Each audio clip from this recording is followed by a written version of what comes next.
살아계신 하나님 아버지, 감사와 찬송과 영광을 올려드립니다. 오늘도 귀한 생명을, 사람들이 그토록 원하는 생명을 값없이 주시고, 새로운 시간과 한날을 또 값없이 주시고, 저희들의 건강을 지키시고, 저희들의 발걸음을 이 아버지의 집으로, 은혜의 보좌 앞으로, 주님의 몸된 교회로 옮겨주셔서 하나님께 찬송을 올려드리며 기도를 올려드리며 생명의 말씀을 듣고 받게 하시니 하나님 감사합니다. 아버지, 이 자리에 나온 한 심령들, 그들의 마음의 중심에 성령으로 임하셔서 이 시간 하나님의 말씀을 들을 때에 들어야 될 것을 듣고, 깨달아야 될 걸 깨닫고, 버려야 될 걸 버리고, 회개해야 될 걸 회개하는 그런 시간이 될 수 있도록 성령 하나님께서 이 시간 역사하여 주옵소서. 전하는 종의 입술과 듣는 모든 저희들의 마음과 눈과 귀와 심령을 주장하사 온전히 하나님께로 향하는 이 시간 되게 하여 주옵소서. 예수 그리스도 이름으로 축복하며 기도 올리옵나이다. 아멘. 거짓된 모함을 받았던 스데반 집사님의 얼굴이 천사와 같았더라 라고 말씀합니다. 바보 같아서가 아니라 시기를 당하고 모함을 당하고, 근데 웃고 있는 사람들 바보 같아서 웃는 게 아니라 이 천사의 얼굴과 같다라는 의미는 하나님의 사자로서의 모습이고 세상을 초월한 모습인 거고 선한 모습이고 온전한 모습을 이렇게 표현한 거예요. 스데반 집사님은 하나님의 사자로서의, 사명받은 사명자로서의 모습을 갖고 있었고, 세상과 짝하지 않은 세상을 초월한 자의 모습을 갖고 있었고, 선하고 온전한 모습이 성경에서 천사와 같았다, 천사의 얼굴과 같았다 라고 표현하고 있습니다. 천사는 하나님의 사자죠. 세상하고는 관계없는 사람이고 그 존재고, 그리고 선하고 온전한 존재라고 볼 수 있기 때문에 천사의 얼굴을 한다라는 것, 우리 저와 여러분이 닮아가야 될 그런 자세요, 모습이다. 자, 그러자 공회에 끌려온 스데반에게 거짓 증인들의 증언을 들은 대제사장이 묻습니다. 이것이 사실이냐? 그러자 스데반이 이제 자기의 변론과도 같은 최후 설교를 합니다. 마지막 설교. 그런데 시작이 여러분 부형들이여 이렇게 불러요. 부형은 뭐예요? 아버지 부자에다가 형제, 내 아버지와 형제들이여 이렇게 부르는 거예요. 친족사회였고 시족공동체였던 이스라엘 입장에서는 다 타고 올라가면 다 아버지고 다 형제예요. 그렇기 때문에 스데반 집사님이 그렇게 부른 거예요. 여기 계신 아버지와 형제들이여 이렇게 들으소서 하면서 이스라엘의 뿌리, 역사를 이야기를 해요. 그러니까 안 들을 수가 없지.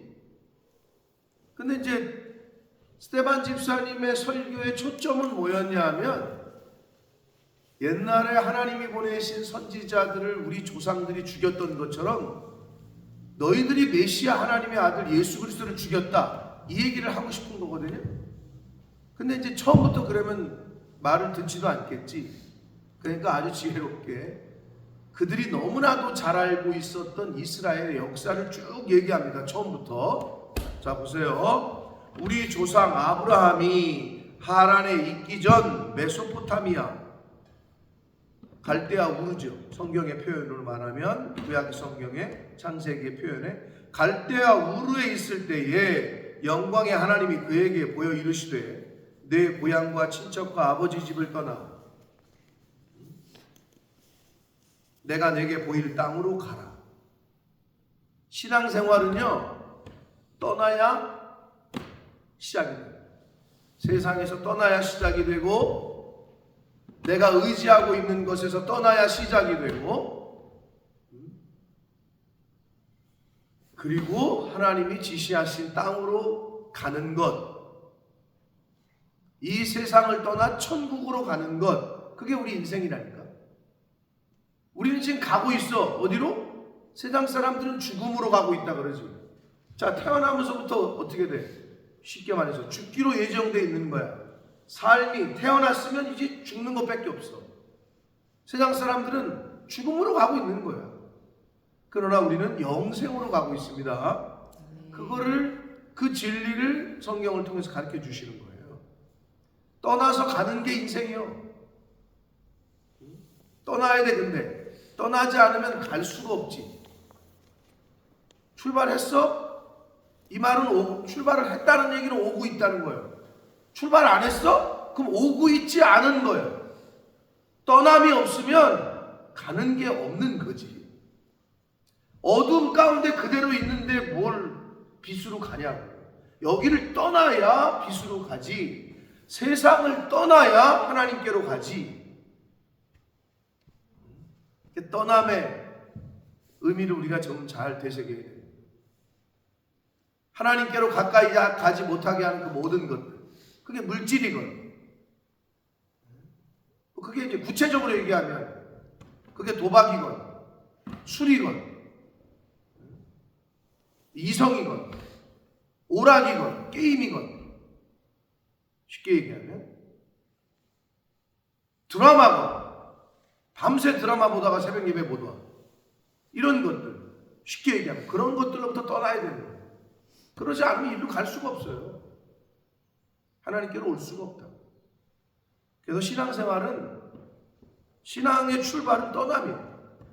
그래서 하나님이 아브라함을 딱 찍으시고 넌 떠나야 된다, 그 자리를. 이렇게 얘기하셨던 거예요. 익숙한 자리, 내가 그냥 다 세팅해 놓은 자리, 이 모든 것을 버려두고 떠나라. 이게 신약으로 와서는 예수님이 제자들을 부를 때 어떻게 해요? 다 떠나래. 너 직업 어부였잖아. 아버지, 배, 금을 다 내버려두고 떠나라. 그래야 내 제자가 되는 거예요. 난 이거 못 떠나겠는데? 그럼 제자가 안 돼. 똑같은 개념이요. 그러니까 성경은 어디를 봐도 똑같아요. 여러분이 스스로 내가 못 떠나고 있는 게 있나를 늘 살피셔야 돼요. 내 발목을 잡고 있는 거, 하나님께로 가까이 가지 못하게 하고, 하나님의 집으로, 교회로 가까이 오지 못하게 하고, 말씀 앞으로 가까이 가지 못하게 하는 그 무언가가 있었다면 개인마다 다르겠죠. 빨리 떠나셔야 돼요.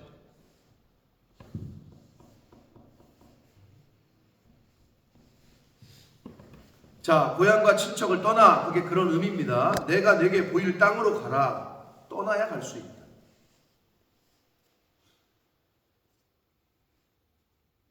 우리 승우가 운동 가, 빨리. 집에 앉아있는데, 소파에 앉아있는데 어떻게 운동을 하냐. 그 집에서 엉덩이를 띄고 나와서 짐으로 가야 운동을 하지. 똑같은 거예요. 떠나지 않으면 못 가는 거예요.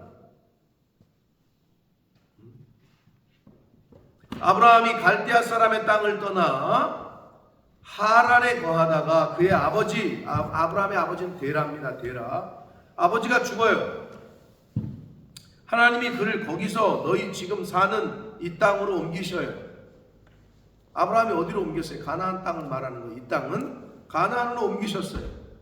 그러니까 이런 거죠. 하란, 갈대아 우르가 세상이라면 가나안은 천국이지. 갈대아 우르가 세상이라면 가나안은 하나님이 계신 곳이지. 하나님이 예비하신 땅, 적과 꿀이 흐르는 땅. 옮기는 거예요, 글로. 지금 그 얘기를 하는 거예요. 옮기셨어요. 그러나 우리 하나님, 이게 인간의 저기에서 똑같아요.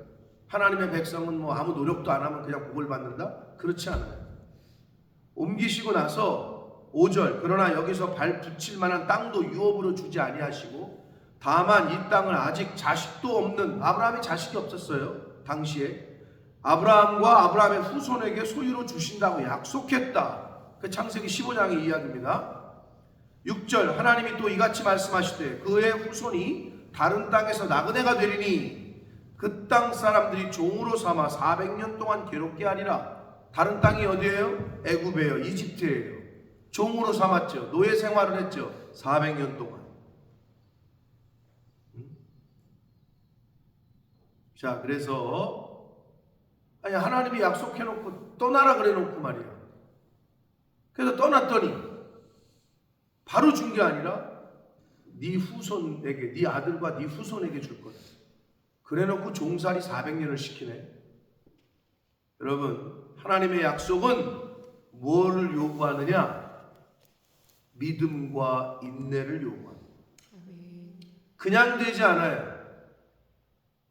하나님의 약속은 항상 우리들의 믿음과 인내를 요구합니다.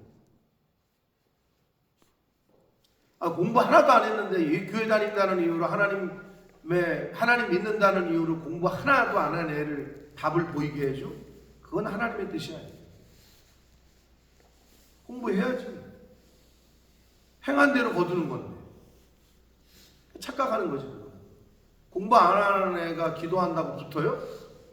그렇지 않아요. 하나님이 약속을 하셨어요. 그런데 우리에게 요구하시는 게 있어요. 하나님이 만약에 축구선수에게 너는 축구선수가 될 거다. 아무것도 안 하고 있는데 되지 않는다고. 그거를 믿는 믿음과 인내를 요구하신다. 똑같아 우리에게도. 하나님이 약속하신 게 있어. 그런데 요구하시는 게 있어. 믿음과 인내를 요구하신다.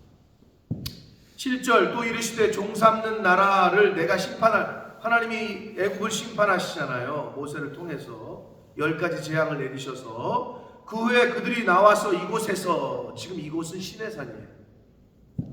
시내산에서 나를 섬기리라 하시고 8절 할례의 언약을 아브라함에게 주셨더니, 지금 이 얘기를 스데반 집사님이 쭉 할 때 여기 모인 공회에 있는 사람들이 다 너무 잘하는 이야기고 자기들 나라의 역사를 이야기를 하니까 잘 들을 수밖에 없지. 잘 듣고 있는 거지. 지금 귀 기울여서. 할례의 언약을 아브라함에게 주셨더니 창세기 17장 그가 이삭을 낳아 여드레 만에 할례를 행하고, 할례를 하라고 하셨잖아요. 하나님께서. 이삭이 야곱을, 야곱이 우리 12조상을 낳았다. 네. 할례의 언약, 하나님의 백성된 징표, 옛 것을 배워버려라. 그런 의미. 그리고 창세기 17장 11절에는 할례의 언약을 행하라고 하시면서 뭐라고 그러셨느냐? 가나안 땅을 너와 내 후손에게 내가 주겠다. 그게 할례의 언약. 즉 뭐냐? 너희가 구별된 삶을 산다면, 저와 여러분이 이 땅에서 구별된 삶을 산다면 천국을 내가 너희들에게 주겠다. 이 얘기라고, 똑같은 얘기라고. 그래서 마음의 할례를 받아라. 속으로 세상을 섬기지 말고 하나님 섬겨라. 겉으로가 아니라. 예레미야 선지자가 그래서 마음의 할례 이야기를 했던 거예요. 너희들 마음 중심이 하나님이 우선이어야 되고, 교회가 우선이어야 되고, 말씀이 우선이어야 되고, 그러면 천국, 가나안 땅이 너희들에게 유업으로 줄 거다. 그 얘기를 합니다. 자, 그런데 9절 여러 조상이 요셉을 시기하여 애굽에 팔았더니 하나님이 그와 함께 계시. 같은 형제인데 막 형제에서 요셉을 11번째 거의 막내격인 동생을 시기했어요. 같은 교회에 있는데 목사가 성도를, 장로가 권사를, 권사가 장로를, 집사가 권사를, 권사가 집사를 서로 시기해요. 이게 지금 같은 형제 중에 일어난 일이잖아요. 형들이 요셉을 팔았잖아요. 죽이려고 했고. 그게 뭐예요? 우리 교회 안에서 서로 죽이려고 하고 시기하고 질투하고 이런 게 있다라는, 이럴 수 있다라는 거를 보여주고 있는 거예요. 세상도 봐봐요. 엄마가 죽었는데 보니까 아들이 죽였네.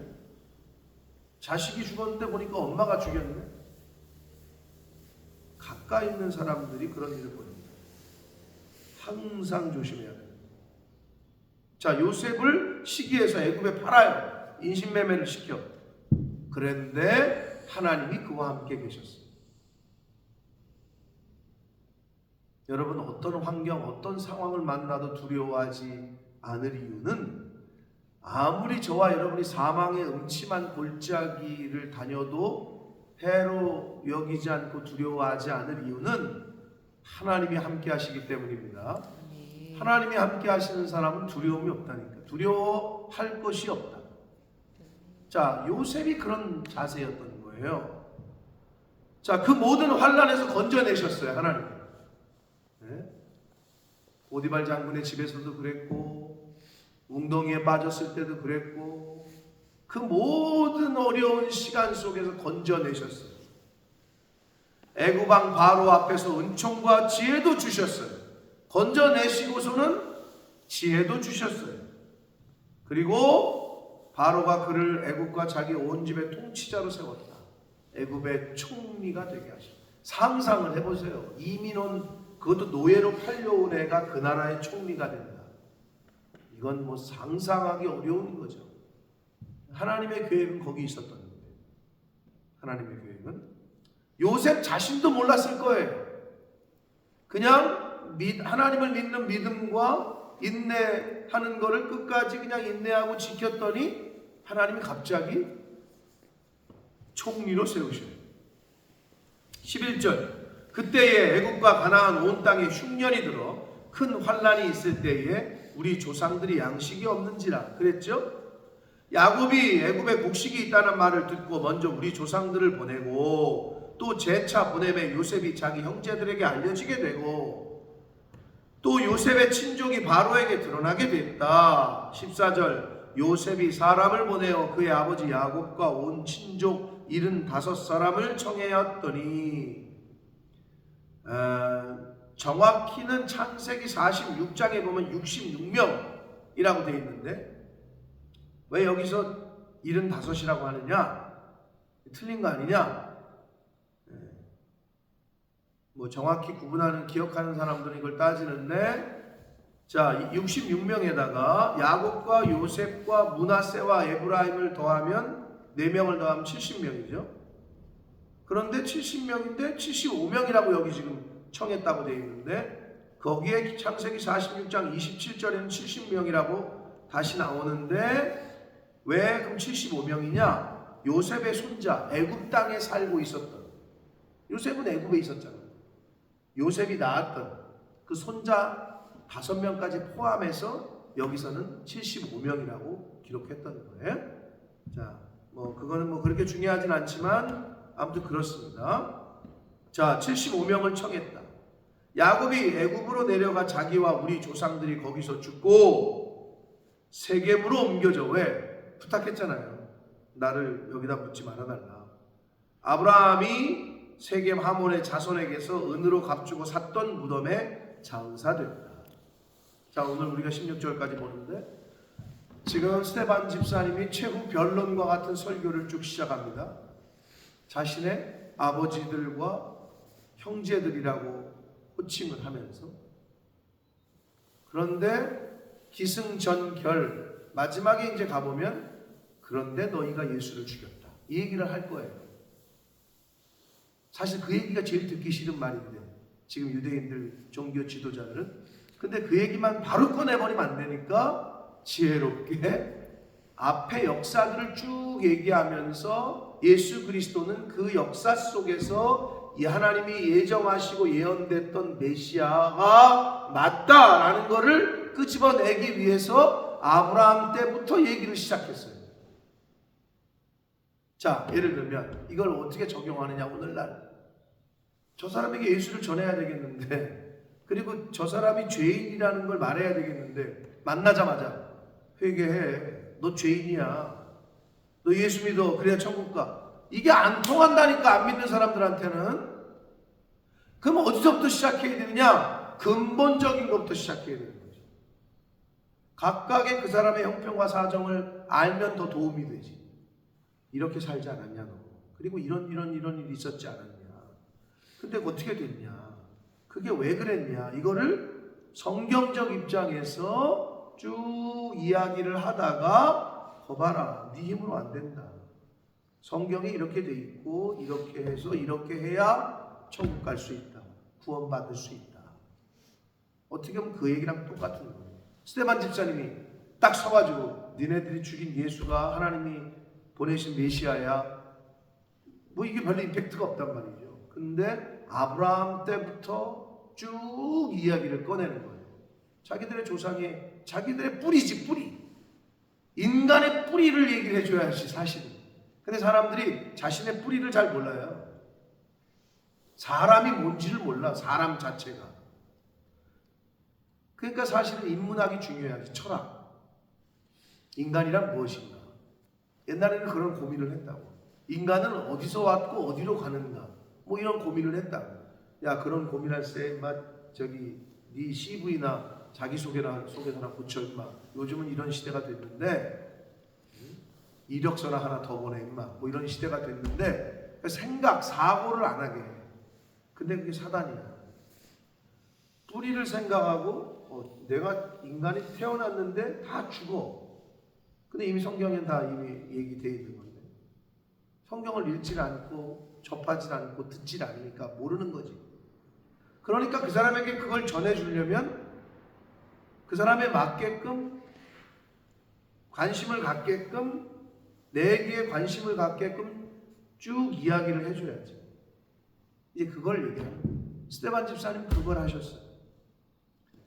약 60절 가까이 되는 이 이야기를 이제 내일과 내일 모레까지 쭉 볼 텐데 스데반 집사님의 설교, 사도행전 7장의 스데반 집사님의 설교는 어떻게 보면 불신자 그리고 죄인이었던 종교 지도자들과 예수를 죽였던 그들에게 스데반 집사님 성령과 지혜가 충만했던 분이 어떻게 접근하고 어떻게 이야기를 해주는 거를 오늘날 저와 여러분에게 잘 가르쳐주고 있는 거예요. 그럼 우리는 어떻게 접근해야 되느냐. 그 불신자들에게 가가지고 너 죄인이야 너 회개 안 하면 지옥 가 이러면 안 된다니까. 그러면 다시는 안 만나. 다시는 교회를 안 와. 이 작업이 필요한 거야. 이 작업. 사랑하는 성도 여러분, 요셉은 예수 그리스도의 모형이다. 구약은 신약의 모형이고 그림자다. 통칭했을 때. 근데 이제 각각의 시대에 하나님이 메시아 예수 그리스도의 모형적인 인물들을 세우셨죠. 요셉도 그렇고 다니엘도 그렇고 각각의 시대에. 근데 요셉이 어떻게 했어요? 엄청난 환난을 겪었죠. 형제들에게 배신을 당해서 죽을 뻔하다가 다른 나라로 팔려가서 감옥에 갇히고 거기서 또 억울한 누명을 쓰고 감옥에 갇히고 온 그런 인생, 기구한 인생이 그런 기구함이 없어. 그런데 그는 하나님에 대한 믿음과 정직과 신앙을 지켰고 인내를 했고, 야, 내 인생 뭐래도 안 되는구나. 여기서 죽자. 많은 사람들이 그렇게 삶을 포기해. 얼마나 많은 사람들이 자기 삶을 포기하고 엉뚱한 딴 길로 가고 망가지고 얼마나 많은지 몰라요. 다시 한번 말씀드립니다. 하나님의 약속은 우리의 믿음과 인내를 요구하신다. 그러면 하나님의 약속을 보게 될 줄 믿습니다. 누구처럼? 요셉처럼. 요셉은 아마 스스로 내가 총리가 돼야지, 이 땅을 내가 집어삼켜야지, 이런 생각 추호도 없었을 거예요. 근데 갑자기 하나님이 그를 그 애굽이라는 대제국의 2인자로 삼는다. 상상하기 어려운 거죠. 그 나라의 공무원만 됐다도 잘했다 칭찬할 만한데 그 구급 공무원만 됐어도 우리가 상상하기 어려운 것들을 하나님이 준비시키셨습니다.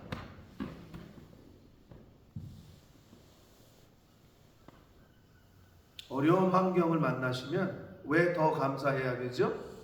야, 하나님이 나를 이제 이 정도의 그 시험을 극복할 수 있고 이 정도의 시험을 볼 수 있는 자로 인정하시는구나 라고 생각하시면 돼요.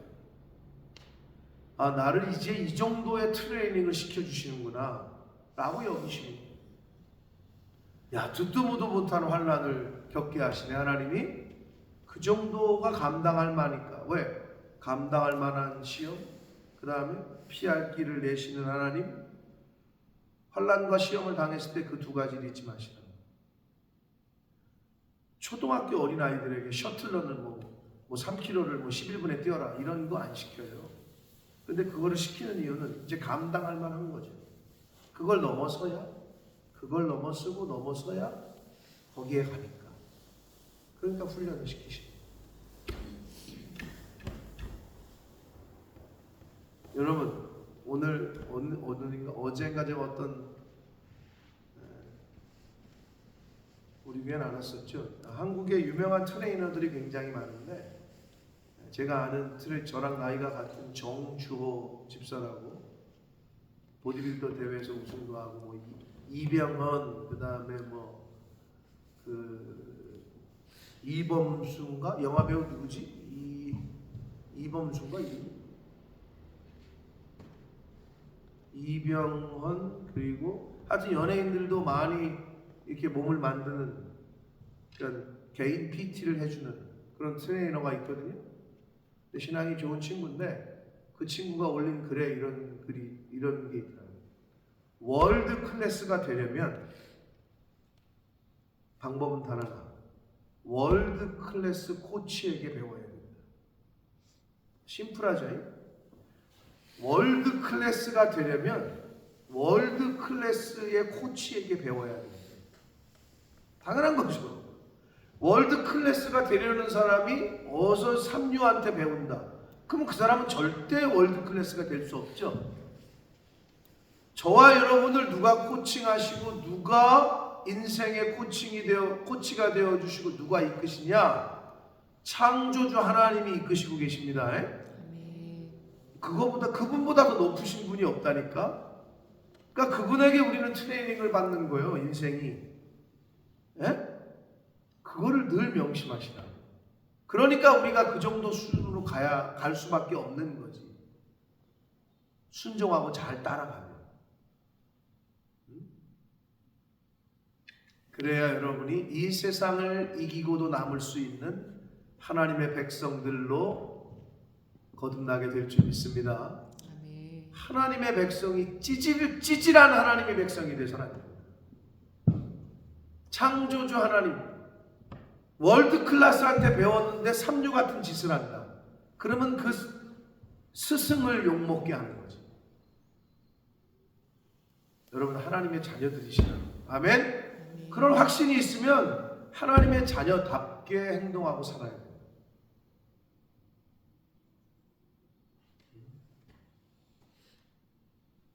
그게 우리의 아이덴티티.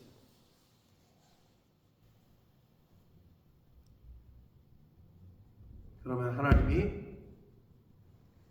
언약하신 대로 약속하신 대로 저와 여러분의 인생을 그렇게 인도하시고 만들어가게 하실 줄 믿습니다. 그리고 또한 아브라함의 믿음이 없었다면 이삭과 야곱, 이스라엘 민족은 그러한 복을 받지 못했을 거예요. 가나안 땅을 유업으로 받지를 못해. 아브라함이 떠나라고 하신 하나님의 그 명령에 즉각적으로 순종하고 떠나고 했더니 그 후손이 그 땅을 유업으로 받았다. 저와 여러분이 아브라함이 되지 않는 한 절대 이삭과 야곱은 나오지 않아요. 그게 영적인 질서예요.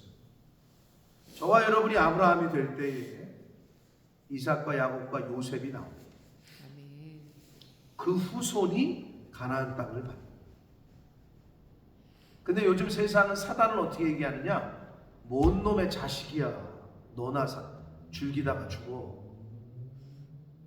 거기에 다 그냥 빠져가지고 자식 안 낳고 결혼 안 하고 비혼주의가 늘고, 그게 우리나라가 지금 OECD 국가 중에 1등이래잖아요. 아이러니해요.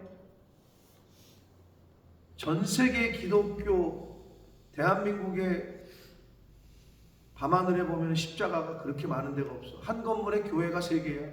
층마다 교회가 있어. 그런데 애 안 낳고 결혼 안 하는 것도 전 세계 1등이야. 아이러니하잖아요. 교회가 교회로서 역할을 못하고 있는 거죠. 하나님의 말씀을 제대로 가르치고 전하지 못하고 있기 때문에 점점점 대한민국 사회는 성경과 멀어지고 하나님과 멀어지고 있어요. 부인할 수 없는 사실이에요. 그러면 여러분이 사회는 못 바꾸죠? 여러분의 가정만 바꾸시면 돼요.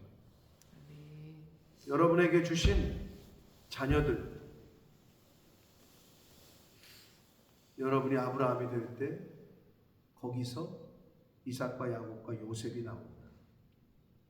명심하시고 그 하나님의 약속을 유업으로 받은 자답게 그렇게 믿음과 인내를 잘 감당하시고 보여주셔서 이 시대에 하나님이 쓰시고자 하시는 아브라함들 다 되시기를, 그리고 저와 여러분의 가정에서 이삭과 야곱과 요셉이 나오게 될 줄 믿습니다. 아멘. 그러한 저와 여러분의 가정이 되시기를 아멘. 예수 그리스도 이름으로 축복합니다. 아멘. 살아계신 하나님 아버지, 감사와 찬송과 영광을 올려드립니다. 오늘도 생명을 주셨습니다. 수많은 사람들이 억만금을 주어도 바꾸지 않는 생명과 시간과 건강을 주셨습니다. 아버지 감사합니다. 오늘 하루 새날을 살아갈 때에 오늘 주신 말씀을 가슴에 새기고 하나님의 언약, 하나님의 약속을 받기 위해서는 우리의 믿음과 우리의 인내가 필요함을 다시 한번 깨닫고 가슴에 새기오니 아버지, 이 자리에 있는 부모된 자들이 아브라함의 신앙을 가질 때 우리의 후손에서 이삭과 야곱과 요셉이 나오게 될 줄 믿습니다. 아멘. 아버지, 하나님 앞에서 내가 떠나야 될 게 무엇인지, 끊어야 될 게 무엇인지 이걸 바로 깨닫는 제가 되게 해주시고 이 자리에 있는 하나님의 백성들, 몸된 교회가 되게 하여 주옵소서. 아멘. 예수 그리스도 이름으로 축복하는 기도를 드립니다. 아멘.